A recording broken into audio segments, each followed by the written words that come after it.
Israel की सारी व्यवस्था, सारे एयर डिफेंस सिस्टम और सारे आयरन डोम को धत्ता बताते हुए एक छोटे से देश यमन के हूती विद्रोहियों ने अपनी बैलिस्टिक मिसाइल को इजराइल के बीचों बीच राजधानी तेल अवीव के पास लॉन्च करने में सफलता हासिल की। इसने इजराइल जैसे देश के लिए गंभीर खतरा पैदा कर दिया है।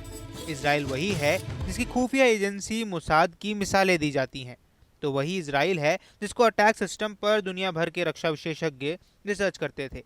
इजराइल वह है जिसका एयर डिफेंस सिस्टम आयरन डोम इतना मजबूत कहा जाता था कि अमेरिका और रूस जैसे देश भी रश्क करते थे।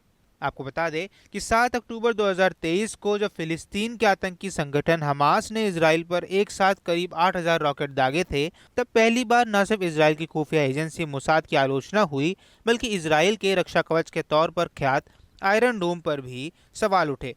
प्रधानमंत्री बेंजामिन नेतन्याहू ने काउंटर अटैक लॉन्च करके इन सवालों को खामोश कर दिया था। तब से अब तक के बीच करीब एक साल का वक्त बीतने वाला है।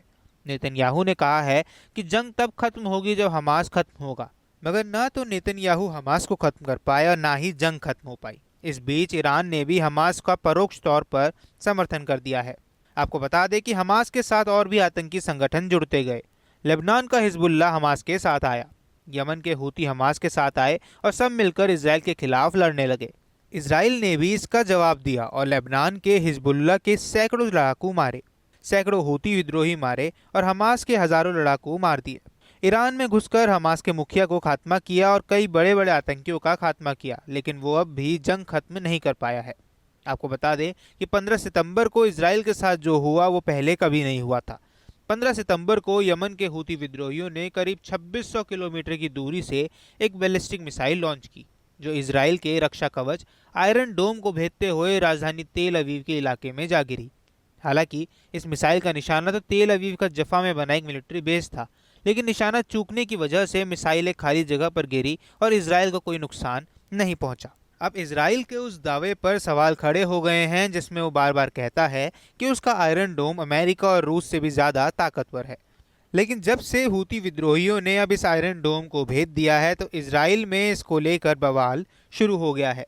इजरायली सेना खुद कह रही है कि अब तक तो हूती विद्रोहियों की मिसाइल को इसराइल की सेना लाल सागर के ऊपर से ही बर्बाद करती रही है, लेकिन ये पहली बार है जब उसकी मिसाइल आयरन डोम को भेदते हुए तेल अवीव तक पहुंच गई। अब सवाल उठता है कि तेल अवीव आखिर मिसाइल कैसे पहुंची, आयरन डोम ने काम क्यों नहीं किया। हालांकि इसकी जांच अभी चल रही है।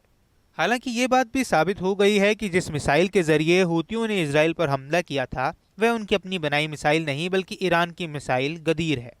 इसी गदीर के खतरे की वजह से ही इसराइल ने अपना आयरन डोम बनाया था। तो मतलब साफ है कि ईरान ने हूतियों के जरिए अपनी गदीर मिसाइल पर टेस्ट कर लिया है और इसराइल का आयरन डोम भी। इसका जो नतीजा है वो बेहद खतरनाक है, क्योंकि भले ही हूतियों के लॉन्च हुई मिसाइल निशाने तक नहीं पहुंची, लेकिन अगर यही हमला ईरान करेगा तो फिर तबाही तय है। हमास से इतनी लंबी जंग के चलते अपने ही देश में अपने ही लोगों के निशाने पर आए नेतन्याहू अब इस हार का ठीकरा अपने रक्षा मंत्री योव गैलेंट पर फोड़ रहे हैं और कह रहे हैं कि ऐसा ही चलता रहा तो वह अपना रक्षा मंत्री को ही बर्खास्त कर देंगे, क्योंकि योव गैलेंट चाहते हैं कि पहले जो इजरायली लेबनान के पास बंधक है उन्हें रिहा करवाया जाए और तब इसराइल हमला करे, जबकि बेंजामिन नेतन्याहू चाहते हैं कि बंधक छूटे ना छूटे लेकिन इसराइल लेबनान पर हमला करेगा। ऐसे में शीर्ष नेतृत्व के इतने अंतर विरोधियों के बीच नेतन्याहू पहले हमास, फिर हिजबुल्ला, फिर हूती और फिर सीरिया और फिर ईरान के साथ कितनी और कब तक जंग लड़ पाएंगे, ये अपने आप में ऐसा सवाल है जिसका जवाब बेहद मुश्किल है। आपको हमारा वीडियो कैसा लगा हमें कमेंट बॉक्स पर ज़रूर बताएं। देश दुनिया की तमाम खबरों के लिए न्यूज़ स्टेट चैनल को सब्सक्राइब करना ना भूलें। न्यूज नेशन अब व्हाट्सएप पर खबरों की ताजा अपडेट के लिए न्यूज नेशन के इस क्यूआर कोड को स्कैन करें।